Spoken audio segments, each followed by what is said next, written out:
Support for this podcast comes from the law firm of Davis Malm. Whether you're a developer, property owner, manager, or commercial tenant, their real estate attorneys know the lay of the land, not just the law. Learn more at davismalm.com. WBUR Podcasts, Boston.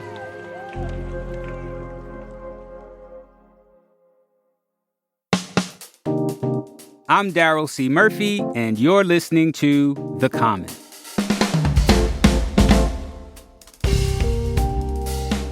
Matt Stout, politics reporter for the Boston Globe. Welcome to The Common.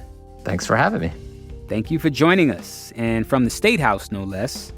Matt, before we get started, because you have a good story for us here, and I want to make sure I understand what exactly we are talking about. Can you tell me what a legislative session is?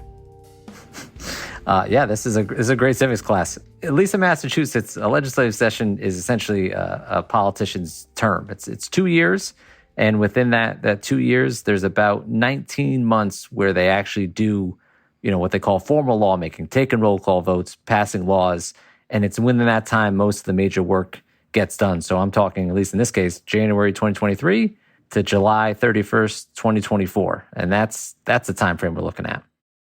Okay, so we have this 2-year period where lawmakers can do their jobs, basically.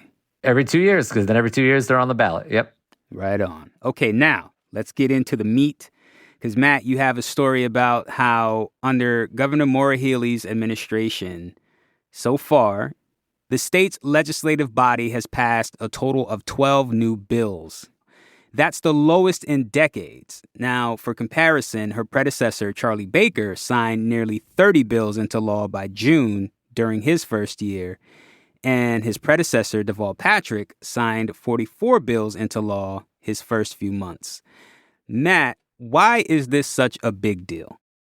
Well, I look at it, I guess, in a simple way is, these are legislators. They are lawmakers. Their job here is to effectively pass a budget and pass policy and pass into law things that will better the state. Mm-hmm. And when we're 5 months in and there is a number of pressing issues before the state, whether you're talking about, the housing crisis that I think everyone has agreed that there has to be some type of state action on, or any number of things that currently face Massachusetts, mm-hmm. and to be 5 months into session and really have no major action on those and to a degree, like very little action overall, I think is surprising to see so little when you're almost halfway through the year. What are some actual bills that are in limbo because of this slow movement? For example, I'm thinking about Mayor Wu's rent control proposal. Yeah, I mean, that's the discussion about rent control is, definitely part of sort of the wider discussion of what to do on housing. That is something, we have, a housing committee here that's held, what they consider to be oversight hearings where they're talking to, community groups and others, state officials to get a feel for the problem, but have them actually begin the vetting of the vast majority of bills that are in front of them. There's something as simple as, the legislature, often passes like a bill to essentially fund road work in cities and towns. Mm-hmm. That is something that is like clockwork up here and has yet to happen. I mean, something as simple as, like your local town having the money to fill potholes over the summer. People will feel that, and that's something that we're waiting on final action for that hasn't happened yet. And I would say, a major thing is there's been so much discussion about providing some type of tax relief. Governor Healey unveiled her proposal back in January. The House passed its version in late April. We're still waiting to see what the Senate comes up with. They're going to have to reconcile that before it gets to Healey. I mean, we're talking a long process still ahead of us for that to come to fruition. But that's been a lot of work and discussion out of public view behind closed doors. And we're 5 months in and still have at least weeks ahead of us before we have actually like a final product or a bill that's going to be signed. What's at the root of this slow pacing? I mean, there's a few things. Over the years and literally over the decades, the legislature has become, more and more a place where, power is more centralized in the Senate president and the speaker's office. There is a preference among legislative leaders more and more to do sort of big omnibus legislation where, we'll likely see it this session. If they're going to do something on housing, they're not going to likely pass, say, 10 or 12 different bills that do different things. They're going to pull them all into one sort of umbrella legislation. The legislature will argue like, hey, this may be qualified as one bill, but it includes the ideas or pieces of so many. But also that means that we often don't see those bills until into the second half of the session. That is sort of the approach and that's sort of been taken by the legislature to do like a big swing, if you will, and try to touch as many pieces of it as possible. But when you do that, that takes longer. We're going to take a quick break, but we'll be right back.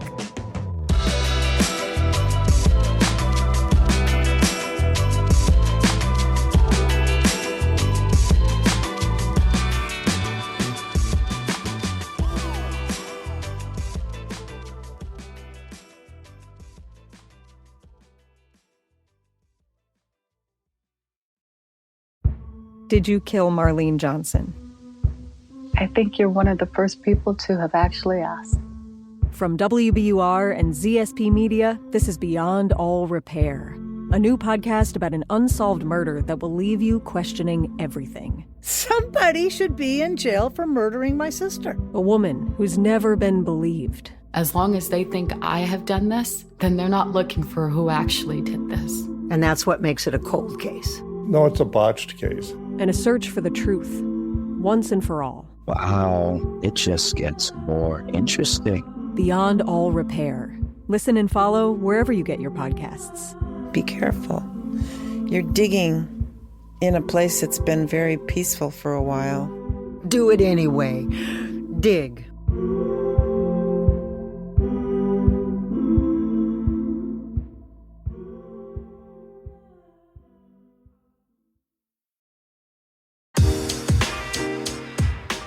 And we are back. I wonder, what do lawmakers say in response to this, lack of progress or this way of doing things at such a slow pace? I think they recognize that they're humans, human nature. You work to your deadline. And nothing makes people come to the table and try to reach an agreement on something like a deadline. Who knows better than us? Yeah, exactly. Yeah, if I didn't have daily deadlines, who knows? I probably would just be sitting on a story for who knows how long. But yeah, I mean, deadlines they prod people. They make people get down and figure it out and get something done. But, deadlines up on Beacon Hill are also very flexible. Mm-hmm. A good example is at the end of the session, July 31st is supposed to be the last day of lawmaking.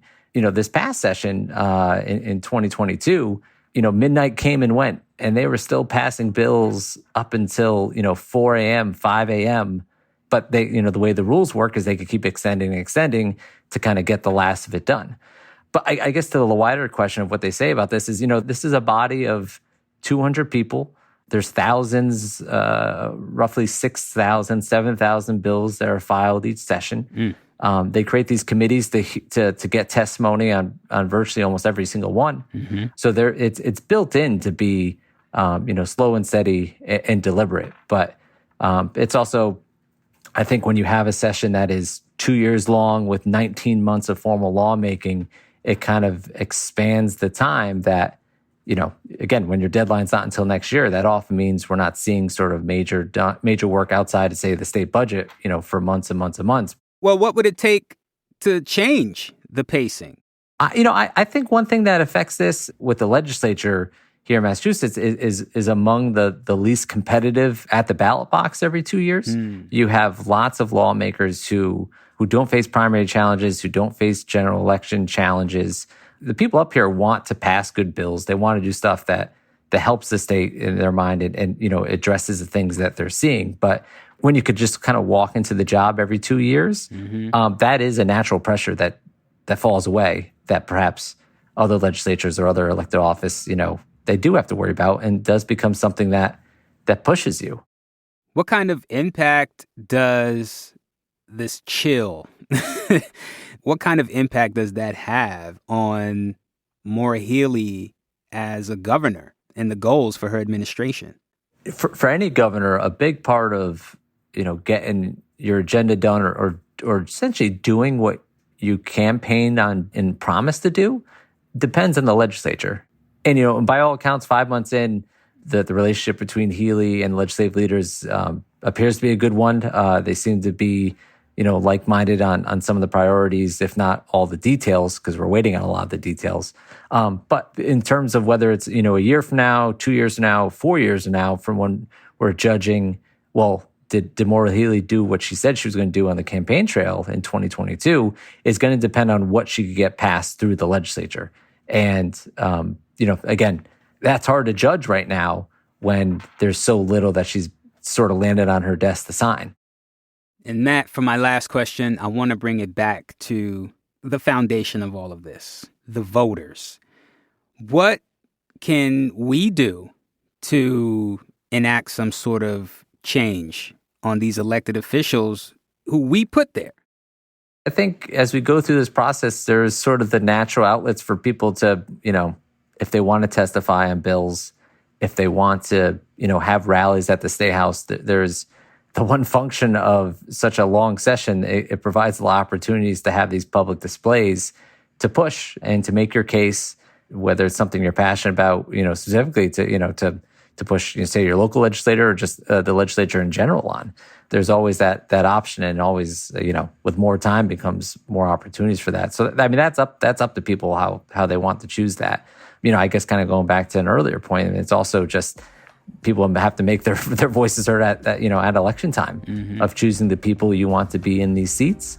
So, it all kind of circles back to that to a certain degree. For any voter, for any person, that's how you make your voice heard in elected politics is choosing the people you want to be there. Well, Matt, thank you so much for coming through and talking to us about this. We truly appreciate it at The Common. No, of course. Anytime.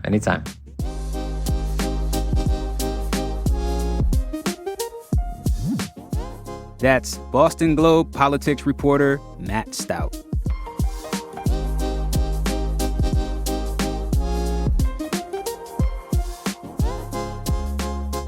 And that's our show for today. Thank you so much for listening to The Common. Are there any bills that you want to see passed quickly? Let us know on Instagram at WBURTheCommon or send us an email at thecommon@wbur.org.